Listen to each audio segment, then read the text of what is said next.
Have you ever stopped to ask yourself what patriotism really means? Not the kind of patriotism that gets thrown around during political campaigns or waved like a flag at sporting events. But the deeper, more unsettling question, what is this love for the homeland that so many talk about, and who does it actually serve? In the name of patriotism, wars have been waged, borders fortified, dissent silenced, and entire populations demonized or erased. It's a word that stirs emotion, pride, and identity, but also fear, exclusion, and obedience. Yet, despite all this, we rarely stop to analyze its meaning critically. That's exactly what we're going to do in this video, and we're going to do it from the perspective of someone whose name rarely gets associated with patriotism, Karl Marx. At first glance, Marx and patriotism might seem like opposites. After all, he famously wrote, "The working men have no country." That quote alone has been used to label him as anti-national, anti-patriotic, even anti-human. But what if we told you that this quote, and Marx's broader view on nationalism, is far more nuanced than it appears? What if patriotism isn't always what it seems? What if, rather than being an expression of love for one's people, it's often a tool of the ruling class, a mask worn by power to hide its interests? And most importantly, can there be a version of patriotism that aligns with justice, equality, and liberation? In this video, we're not just going to explore Marx's view of the nation and the state. We're going to unpack how patriotism has been weaponized, how it interacts with capitalism, and whether a new kind of patriotism, one rooted in solidarity, not superiority, is even possible. Let's be honest, the idea of loving one's country is powerful. It gives people a sense of belonging, of purpose. It can inspire sacrifice, unity, and resistance. But it can also be manipulated, used to divide people along imaginary lines, distract them from real enemies, and reinforce systems of inequality. So the question becomes, who gets to define what patriotism means? Is it the wealthy elite, who ask the working class to sacrifice for the nation while hoarding profits offshore? Is it politicians, who wrap themselves in the flag every time they want to silence dissent?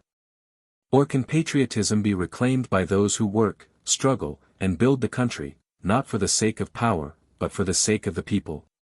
Marx understood that ideas like nation, identity, and even patriotism don't exist in a vacuum. They're shaped by material conditions, economic interests, and the structure of power. In that sense, patriotism is not just a feeling, it's a political instrument. Sometimes it serves liberation, more often, it serves domination. Throughout history, the concept of nation has been used to justify everything from colonialism to slavery, from mass surveillance to genocide. But at the same time, there have been moments, rare and radical, where national identity became a rallying cry for emancipation. So where does Marx fit into all of this? In the next sections of this video, we'll dive into what Marx really meant when he said workers have no country. How capitalism gave rise to the modern nation-state and used patriotism to legitimize itself. The difference between bourgeois patriotism and proletarian patriotism. Real-world cases where Marx supported national liberation struggles, and why. The limits of patriotic feeling under capitalism, and whether it can ever be fully emancipatory. The tension between nationalism and proletarian internationalism, the global solidarity of the working class. And finally, what a truly socialist, conscious, and collective form of patriotism could look like in today's world. By the end of this video, we won't just be asking whether Marx was a patriot. We'll be asking a much deeper question: can patriotism survive a class-conscious, anti-capitalist critique, and should it? So grab a drink, take a deep breath, and settle in. This isn't just a video about Marx. It's a challenge to everything we've been taught to believe about patriotism, and it just might change the way you see your country, your class, and your place in history. Let's begin with one of the most controversial, and most quoted, lines in Marxist theory. The working men have no country. Taken at face value, it sounds like a total rejection of national identity. A declaration that class loyalty should always override any sense of patriotism or belonging to a nation. And in some ways, that's not far off. But as with most things Marx wrote, it's more complicated than a slogan. This phrase appears in the Communist Manifesto, a revolutionary document, not a philosophical treatise. It was written in a time when Europe was exploding with social tensions, and the nation-state, as we know it today, was still being formed.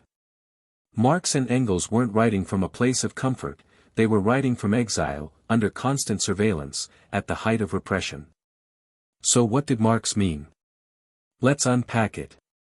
When Marx said the working class has no country, he wasn't suggesting that workers should reject where they come from, their cultures, their languages, or their communities. What he was attacking was the illusion, the lie, that the working class has a shared interest with the ruling class simply because they live under the same flag. In a capitalist society, the nation-state serves a function: it provides stability, law enforcement, and ideology to maintain the conditions for capital to grow. And in doing so, it offers the appearance of unity between classes. But Marx knew that a German worker and a German factory owner don't have the same interests, even if they both sing the same anthem. Just as an Irish peasant under British rule didn't have the same interest as the British landlord who exploited his land.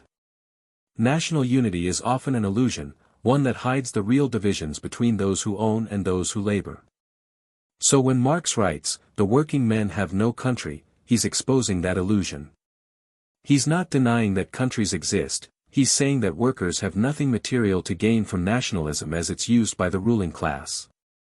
But here's where it gets interesting: Marx doesn't stop there. In the very next lines of the Communist Manifesto, he says, "Since the proletariat must first of all acquire political supremacy, must rise to be the leading class of the nation, it is, so far, itself national." Wait. What? Is Marx contradicting himself? Not really. What he's saying is that while the working class may have no stake in the current nation-state, it still exists within it, and it must organize itself nationally as part of its revolutionary project. The proletariat, to overthrow the bourgeoisie, must become the dominant political force in the nation. Not to protect national borders, but to transform the structure of society. This is what we might call dialectical thinking, holding two ideas in tension. The working class is not served by the current idea of the nation. But it must organize within national structures to seize power and transform them. In this light, the nation isn't just an identity, it's a battleground. A terrain where class conflict plays out. A space that can be transformed, reimagined, or reclaimed, not in service of nationalism, but in service of the people who live and labor within it. Marx understood the emotional power of the nation. He didn't dismiss it, but he also didn't romanticize it. Instead, he viewed it as a historically constructed idea, deeply shaped by capitalism, often used as a tool of control, but not entirely without revolutionary potential, depending on the context. In the next section, we'll explore how capitalism gave birth to the modern nation-state, and how patriotism became one of its most effective ideological tools. The role of the nation in the history of capitalism. To understand Marx's view on patriotism and the nation, we have to go back, not just to the 19th century, but to the birth of capitalism itself. Contrary to what many believe, nations, as we know them today, are not eternal. They didn't exist in the way we understand them during feudal times. Most people were loyal to local lords, kingdoms, or even churches, not Germany, France, or Italy. In fact, those ideas barely existed. So how did we get from that to the modern nation-state?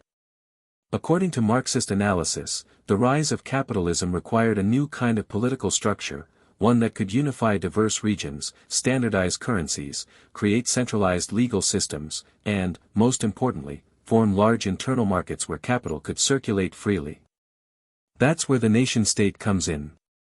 Capitalism needed more than just individual merchants and traders, it needed roads, armies, tax systems, and national currencies. It needed a powerful, centralized state capable of enforcing property laws, suppressing uprisings, protecting borders, and integrating different regions under a single economic logic. The feudal system, with its scattered authority and localized loyalties, couldn't provide that. So over time, as capitalism expanded, the state evolved, from a patchwork of kingdoms and principalities into the modern, bureaucratic, sovereign nation-state. This process wasn't peaceful or natural.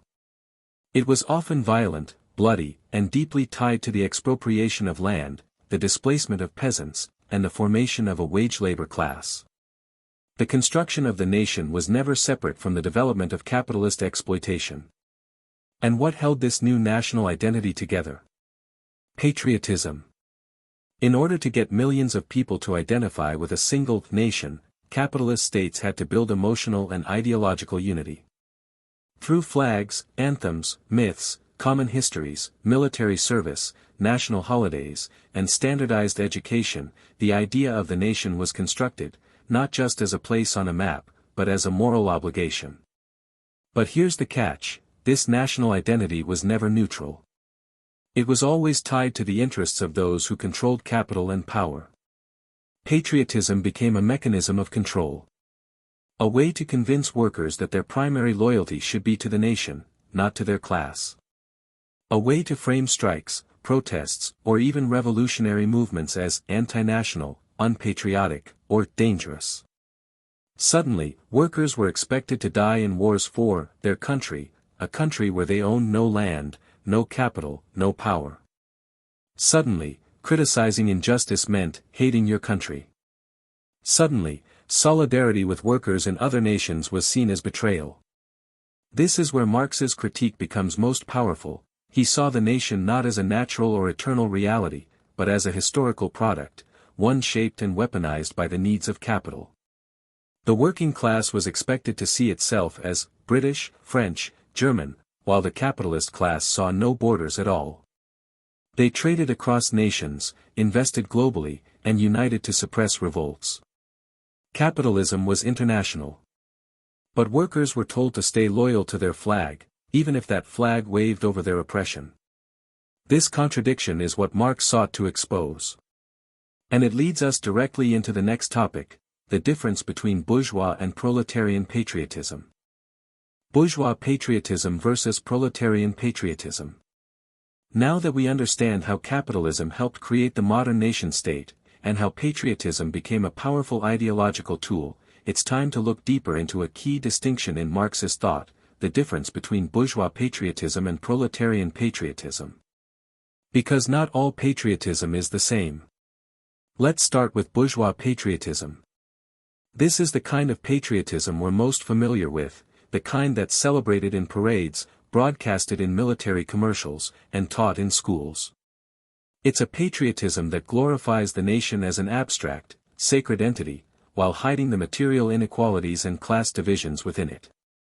Bourgeois patriotism is often based on unquestioning loyalty to the state and its institutions, mythologizing history, often erasing class struggle or colonial violence, framing dissent as treason, especially when it challenges the economic status quo, elevating national identity above all others, especially class solidarity. It's the kind of patriotism that asks workers to fight wars, but never questions why the wealthy profit from those wars. It's the kind of patriotism that paints striking workers as ungrateful or anti-national. It's the kind that wraps injustice in a flag and calls it unity. This is the patriotism of the ruling class. A tool used to create false unity between the exploiter and the exploited. But Marxists have also discussed a very different kind of relationship to the nation, one that can emerge from below, from the working class itself. Let's call it proletarian patriotism. This doesn't mean blind nationalism or chauvinism. It's not about thinking one's country is better than others, or denying global solidarity. Instead, it's a recognition that workers live in real places, with real cultures, real struggles, and real histories, and that those can be reclaimed as sources of resistance, not submission. Proletarian patriotism recognizes the material conditions of working people within a specific nation. Honors local struggles and resistance movements against oppression. Sees the people, not the state, as the true nation. Connects national liberation with class emancipation. Always places class struggle above national loyalty. This is why Marx supported certain national movements, like the Polish uprisings against Russian domination, or the Irish struggle for independence from Britain. He didn't support them out of romantic nationalism, but because he saw that these movements challenged imperial domination, weakened reactionary regimes, and aligned with the interests of the international proletariat. In these cases, Marx saw national liberation as a progressive force, not because of the nation itself, but because of what it could break, and what it could build. So the real question isn't, are you patriotic? The question is, what kind of patriotism? And in whose interest? Because one form of patriotism tells you to obey, the other calls you to resist. One is designed to protect capital, the other to defend the people. One is a mask, the other can be a weapon. In the next segment, we'll look at some of the concrete historical cases where Marx supported national movements, and explore why. Historical cases supported by Marx. To bring theory into practice, let's examine real moments when Marx sided with national movements, and see why he did, and where the limits of those positions lie. Poland and the national question. One of the most discussed cases is Poland. In the 19th century, Poland was partitioned between Russia, Prussia, and Austria, and lost its political independence. Many Poles aspired to reconstitute a Polish nation-state. Marx, though cautious, expressed sympathetic views toward the Polish struggle. Why? Because Marx saw that the suppression of Polish national identity by foreign powers was an impediment to political freedom and social development. In his view, regaining national self-determination could clear obstacles for proletarian organization in that region. He recognized that for workers in Poland, liberation from external domination was part of the path toward deeper emancipation. However, Marx did not romanticize the nationalist movement. He was wary that a restored Polish state could merely replicate bourgeois domination and become hostile to workers internally. His support was strategic, conditional, limited, and always linked to the broader socialist struggle. Ireland and British domination. Another prominent example is Ireland under British rule. Marx empathized with the Irish cause, condemning British imperialism, the landlord system, and the colonial oppression of Irish peasants and workers. He recognized that national subjugation was deeply tied to class exploitation, and that resisting it was an act of resistance to capitalism in another guise. Marx's writings and correspondence show that he saw the Irish struggle not merely as a nationalist cause, but as a front in the fight against colonial, capitalist domination. He understood that the liberation of Ireland had significance beyond its borders. It challenged the legitimacy of imperialism itself. Other national movements of the era. Beyond those two, Marx commented on other national and revolutionary movements of his time. He observed the 1848 revolutions across Europe, where national demands and social demands often intertwined. He supported struggles against feudal or absolutist states when he judged that national liberation would open space for social change. But he was also critical. If a national movement became reactionary, conservative, or in alliance with bourgeois forces against workers, he would oppose it. Lessons and tensions in these cases. From these historical examples, we can draw important lessons and identify tensions that still matter today.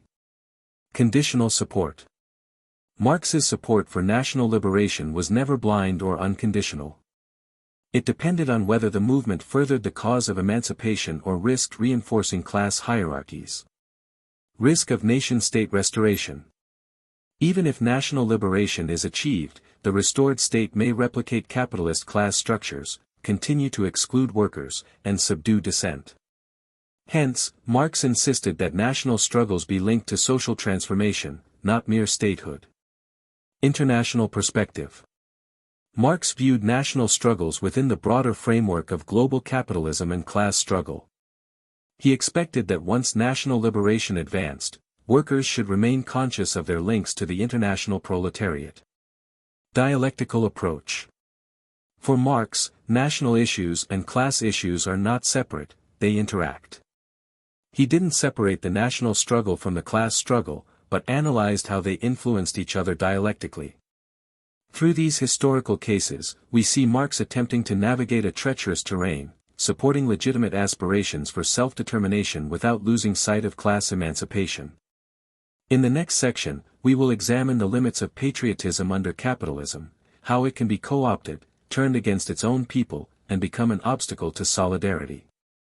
Limits of patriotism under capitalism. Patriotism, when harnessed by capital and power, has sharp and dangerous edges.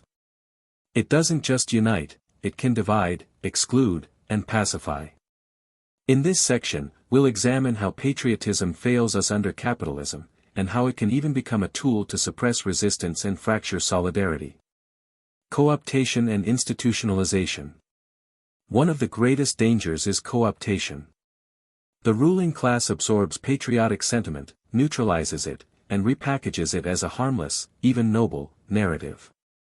What starts as resistance becomes ritual, flags, anniversaries, military parades, all sanitized and controlled.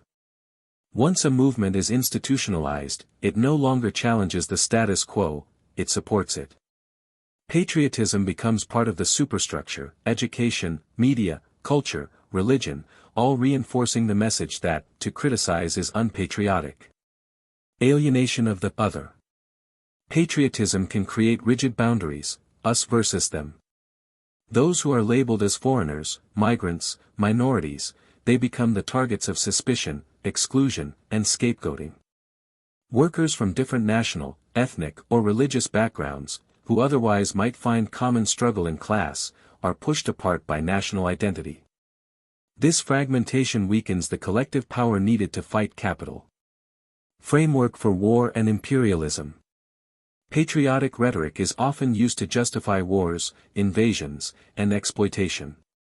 A country might demand allegiance to fight for the homeland, but whose homeland? Whose benefit? Under capitalism, wars are rarely fought for ideals. They're fought for resources, markets, strategic advantages, what Marxists call imperialism. Patriotism becomes the moral mask hiding exploitation. Repression of dissent. In many states, saying, "This country's politics are unjust," becomes a crime, or at least socially condemned. Dissent is framed as betrayal. When working-class struggles, protests, or demands for emancipation run against national policy or interests, they're delegitimized, labeled anti-national, treasonous, or seditious. Patriotism thus becomes a shield for suppressing resistance. The myth of equality in the nation. Patriotism often claims that all citizens are equal in front of the law and the nation. But this is a myth under capitalism. In reality, individuals' conditions vary dramatically: access to healthcare, education, housing, jobs, justice. To assert that all have equal standing masks the deep structural inequalities rooted in private property and class power. Patriotism hides the latter by telling everyone they stand on equal ground, when they clearly do not. Nationalism versus class solidarity. Patriotism can demand loyalty to the nation even above class. But when the interests of capital diverge from the interests of workers, which side should one choose? Under capitalism, the logic of profit often opposes the logic of welfare. National development, state budgets, resource extraction, these often serve elites, not working people. Patriotism, then, becomes a way to ask workers to sacrifice for the nation even when the nation's direction harms them. Contradiction of global capital. Capitalism today is global, production chains span continents, capital flows across borders, corporations operate internationally. Yet patriotic loyalty is limited to territorial lines. This contradiction is stark: the state demands loyalty in a world where capital doesn't care about borders. Workers are asked to compete internationally, while capital escapes regulation by jumping borders. Patriotism becomes contradictory, even harmful in a globalized economy. Emotional manipulation and ideology. Finally, patriotism relies heavily on emotion, nostalgia, fear, pride, symbols. These feelings can override rational critique. The emotional power of patriotism makes it hard to question the nation, even when it works against your interests. It becomes an ideological barrier, a psychological chain that keeps people from seeing how the structure works. In summary, the limits of patriotism under capitalism are many. It fractures solidarity, justifies domination, traps dissent, and masks inequality. But the story doesn't end here. In the next part, we'll ask, is there a form of patriotism worthy of emancipation? What does socialist patriotism look like? A love for the homeland that serves liberation, not suppression.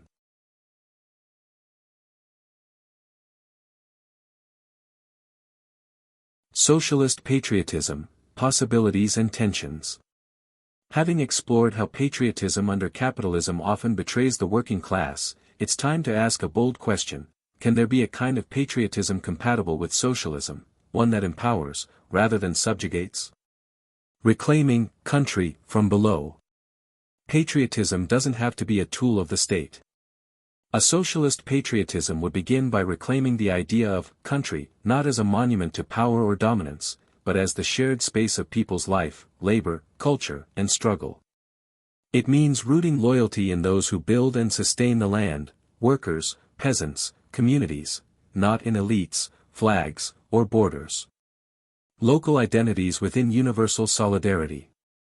A socialist patriotism would recognize local histories, dialects, traditions, landscapes, memories, but not elevate them above solidarity with workers elsewhere. It accepts that people have attachments to particular places, but sees those attachments as starting points for common struggle, not boundaries to isolate. In practice, that means linking neighborhood struggles to national demands and linking national struggles to global solidarity. Critique from within. To be genuinely socialist, patriotism must allow critique of the actual state and institutions. Unlike bourgeois patriotism, which demands loyalty uncritically, socialist patriotism sees the state as something to be transformed rather than defended in all its aspects. It demands that one's love for one's country includes a commitment to justice, equality, and confrontation with power. Guarding against chauvinism. One of the dangers of any patriotic sentiment is chauvinism, the idea that one country is superior to others. Socialist patriotism must vigilantly avoid falling into that trap. It should be self-reflective, fluent in recognizing the faults, injustices, and contradictions in one's nation, and always oriented toward collective liberation, not dominance. National liberation as step, not destination. Socialist patriotism can sometimes support national liberation movements, especially in contexts of colonialism, foreign domination, or internal oppression, but only as long as they are linked to broader social emancipation. The goal is never simply to restore national sovereignty for its own sake, but to use that sovereignty, when achieved, as a foundation for deeper transformation. Education, culture, and democratic participation. For socialist patriotism to grow, education and culture must serve emancipation, not reproduction of power. Public education must cultivate critical thinking, historical awareness, collective memory, and not just produce obedient workers. Workers and communities must participate in deciding how the country is organized, in production, planning, allocation of resources, infrastructure, and policy, not as passive subjects, but as co-creators of their nation. Tension with internationalism. A key tension arises: how do you balance a patriotic attachment to one's country with solidarity to workers globally? Socialist patriotism cannot become an inward-looking nationalism. It must always be in dialogue with the international struggle, recognizing that many of its problems, capital accumulation, climate crisis, supply chains, are global in scale. Thus, socialist patriotism sees one's country as a building block within a broader network of emancipatory forces, not as an island to be defended at all costs. Transforming symbols and narratives. Finally, socialist patriotism must reappropriate symbols, narratives, and national myths, turning flags, songs, holidays from tools of conformity into tools of critique and memory. It must reclaim what's been stolen, the stories of collective resistance, struggles of ordinary people, hidden histories of class struggle. The nation's culture should reflect the people, not the powerful. If we've spoken about reclaiming patriotism from a socialist perspective, now we must examine how that reclamation stands alongside, and sometimes in tension with, the core Marxist principle of proletarian internationalism. Workers of the world, unite. A universal call. Marx and Engels closed the Communist Manifesto with the rallying cry, "Workers of the world, unite. You have nothing to lose but your chains." This phrase is no mere slogan, it's a fundamental assertion: the working class, everywhere, shares common enemies and shared interests. That means the struggle cannot be confined purely to national boundaries. Capital flows globally, so too must resistance. National struggles within a global framework. Even when working-class struggle takes shape within a nation, strikes, political movements, reforms, these struggles are embedded within a larger capitalist system whose borders are porous to capital, investment, and global markets. Thus, class struggle must maintain solidarity beyond borders.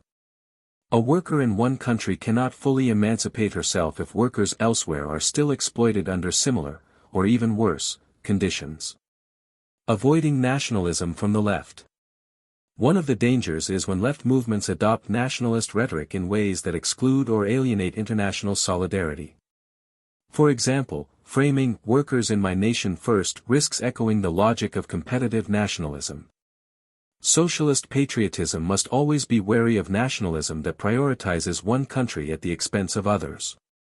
Internationalism is not optional, it's integral. Practical solidarity, cross-border movements and alliances. Realizing proletarian internationalism means building alliances across nations, labor unions, transnational worker organizations, joint protests, sharing strategy, and supporting struggles when one country faces repression. For example, when one country's workers strike, others in solidarity should mobilize in support. The objective is to prevent race-to-the-bottom competition and to link struggles so capital cannot exploit national divisions. The tension points. Resource conflicts, sometimes national interests, environmental pressures, or resource scarcity force nations into conflict. How do you preserve solidarity then? Migration and borders. Workers moving across borders are often scapegoated, criminalized, or excluded, yet they are part of the same class. Patriotism that excludes migrants contradicts internationalism. Crisis and emergency narratives. States often invoke existential threats to justify nationalist measures. Left movements must resist being co-opted by these discourses. Toward a synthesis, nation as base, solidarity as horizon. A balanced rhetoric might be, love your country in its best form, but never at the expense of global solidarity. Patriotism of the kind we propose is rooted in the people, their struggle, and their dignity, but always aims outward. It wants a free nation in a free world, not a fortress built on others' suffering. Contemporary implications. In today's globally interlinked world, issues like climate change, supply chains, migration, global capital crises, pandemics, they demand organizing across borders. Diagnosing oppression in one country without connecting it to global systemic issues makes our analysis partial. So any modern patriotic feeling must include a vision of global justice, not isolate identity. Conclusion and contemporary reflections. As we've journeyed through Marx's ideas on nation, patriotism, and class struggle, a central truth emerges: patriotism is not neutral.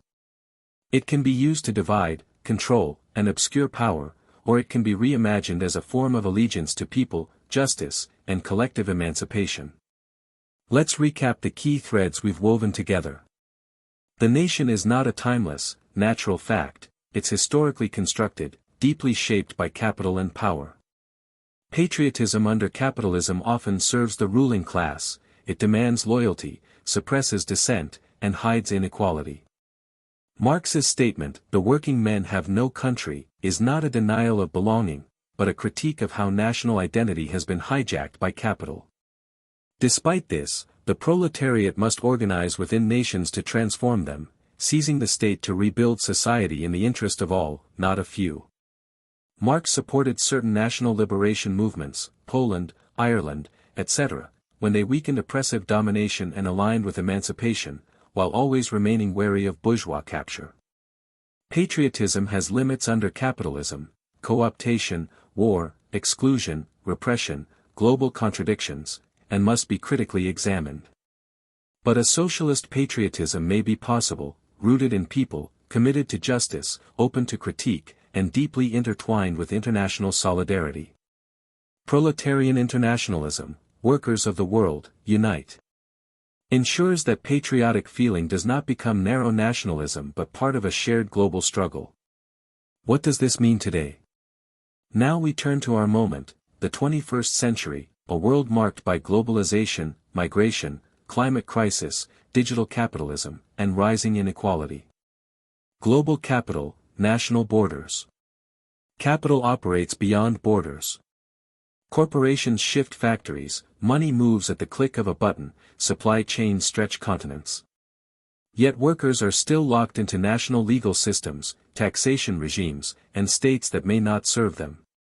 A conscious patriotism must recognize and challenge this contradiction. Migration, identity, and belonging. Millions move in search of better life conditions. Borders become gates, not bridges. Patriotism that excludes migrants is betrayal of class solidarity.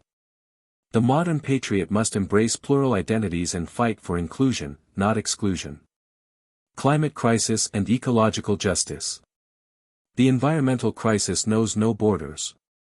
The collapse of ecosystems, extreme weather, scarcity of resources, these are planetary issues.